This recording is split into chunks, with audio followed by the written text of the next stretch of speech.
There's so much suffering going on right now. Economic suffering, communal suffering, psychological suffering. It's always interesting to me as someone who has wrestled with clinical depression several times in his life, that we talk about these economic downturns as taking us toward depression. And I think that word is weightier than we even realize. It's not just something that is measured by economists, but it's something that has to do with people's fears and people's capacity to hope for something better, and people's capacity to engage in the acts of citizenship that make for a good society. The one thing you can do to tear down a society is demoralize people to the point where they become pawns of whatever the powers that be want them to think or say or do. And as a Quaker and as a Christian, it seems to me that these kinds of concerns are right at the heart of the mission, of the faith tradition, certainly of Jesus's life, and they've never gone away. We've been in a pretty steady state of wrestling between what Lincoln called the better angels of our nature and what by implication he understood as the lesser angels of our nature, the powers of light and the powers of darkness. Democracy itself is a living laboratory of our capacity to evoke the better angels in ourselves and in each other.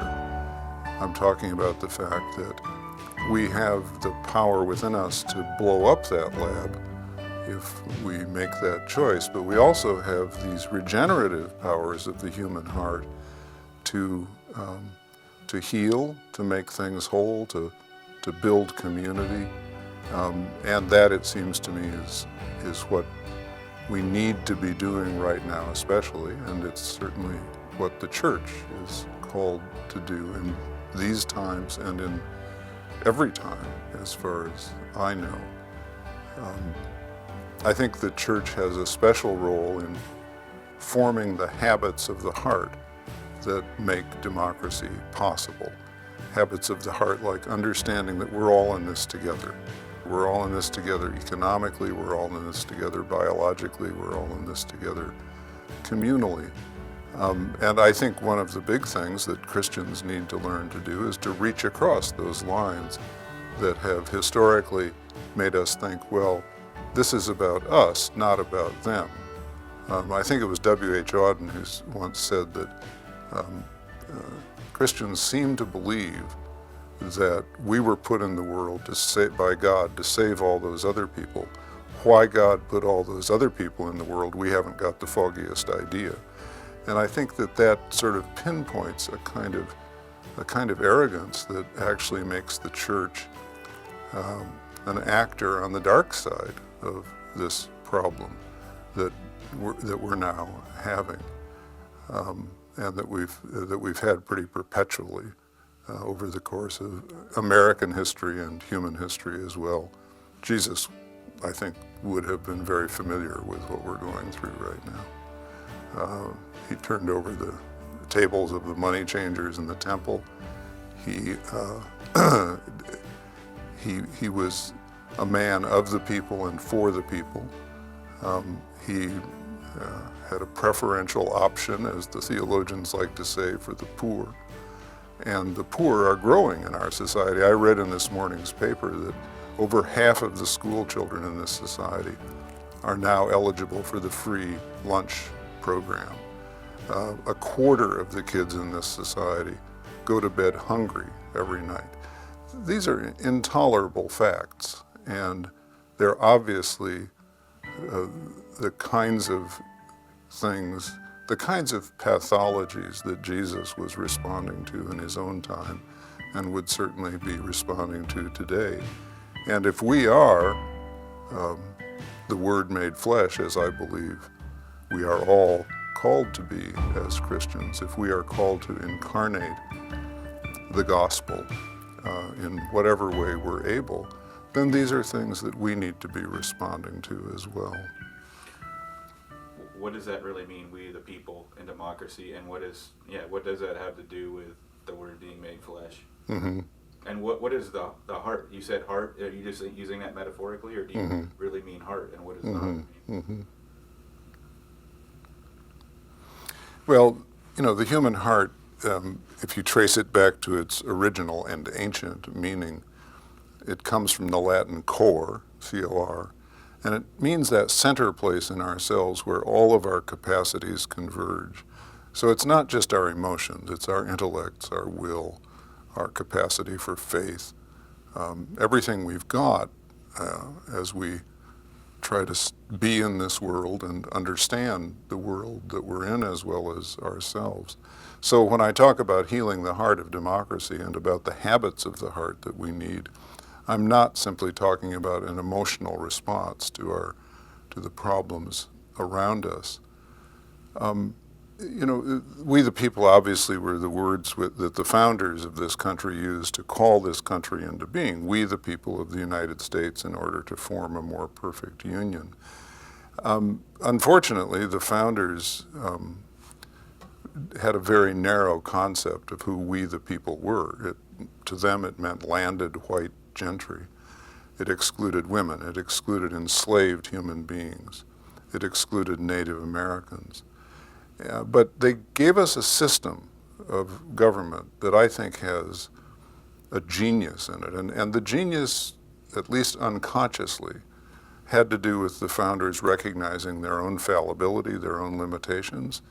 In theological terms, one might say their own sinfulness, because the system they left us is capable of evolution, so that today we've moved far beyond the founders' understanding of who we the people are, to include all of the folks that they excluded and others that they didn't even think of.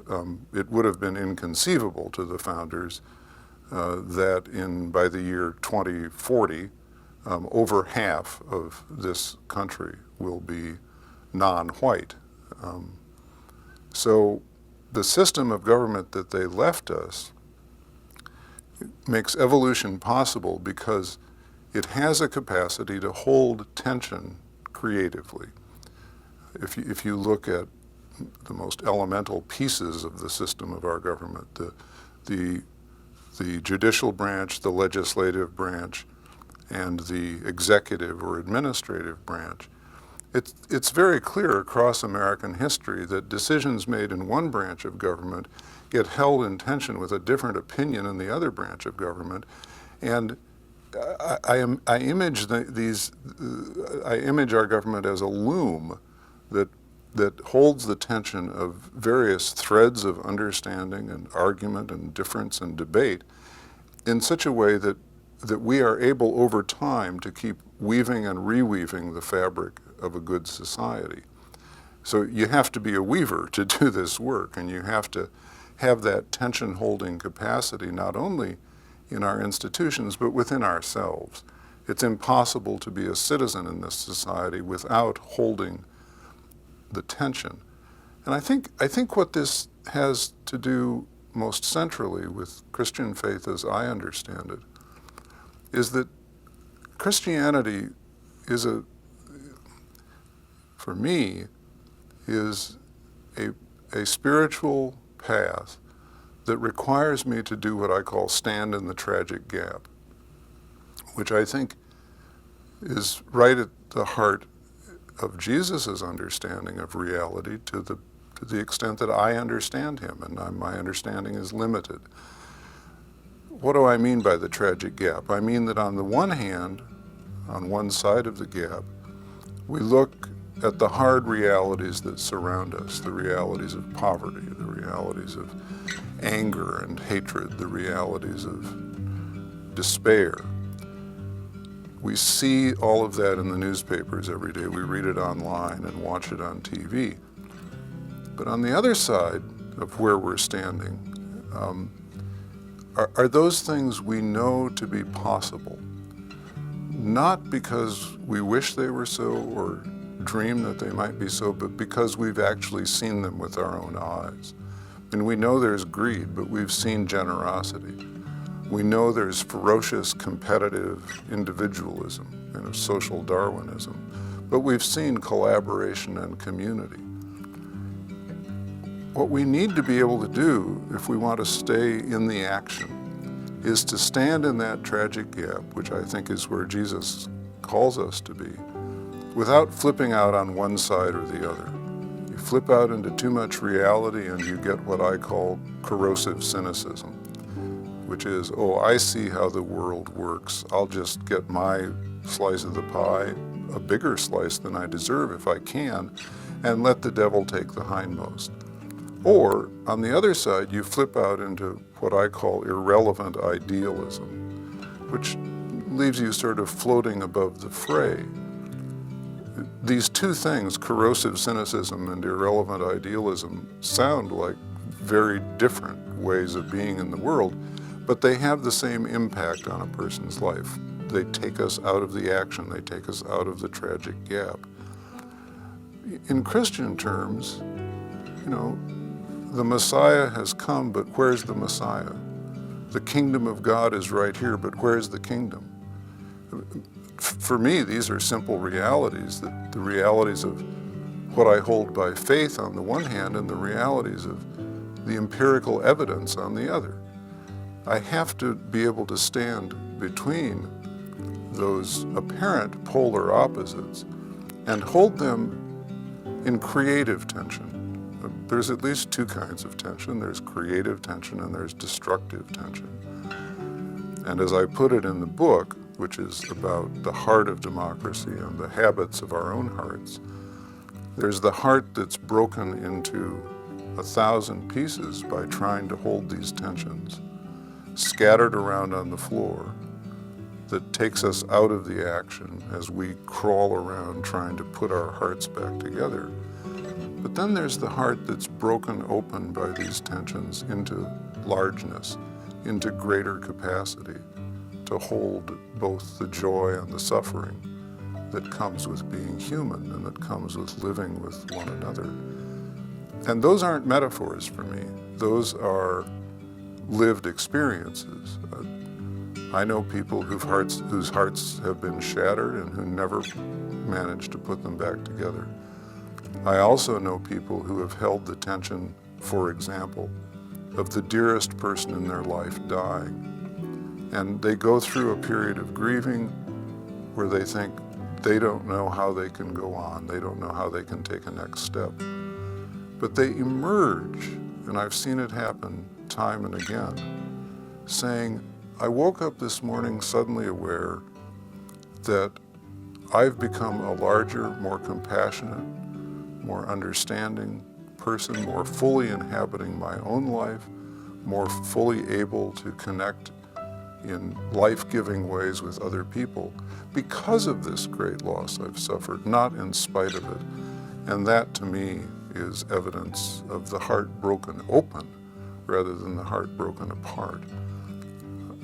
If I could say one thing to the world as a Christian about the kind of citizenship we're called to as part of this great mix, I would say we are called to live in this world with broken open hearts, not denying the suffering, not denying the grief, but neither striving for a kind of perfection which will take us out of the action into a kind of fantasy world.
Christ will come again.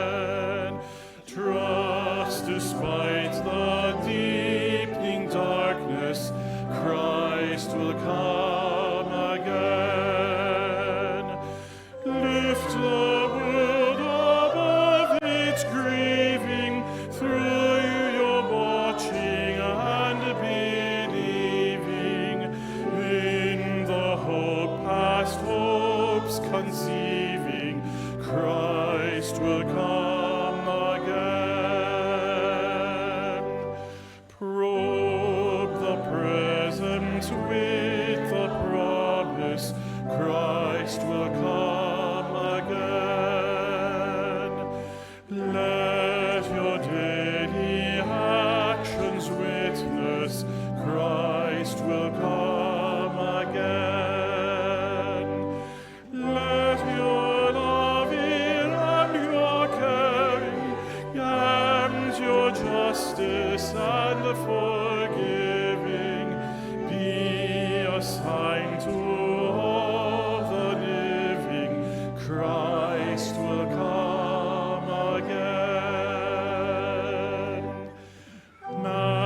the bread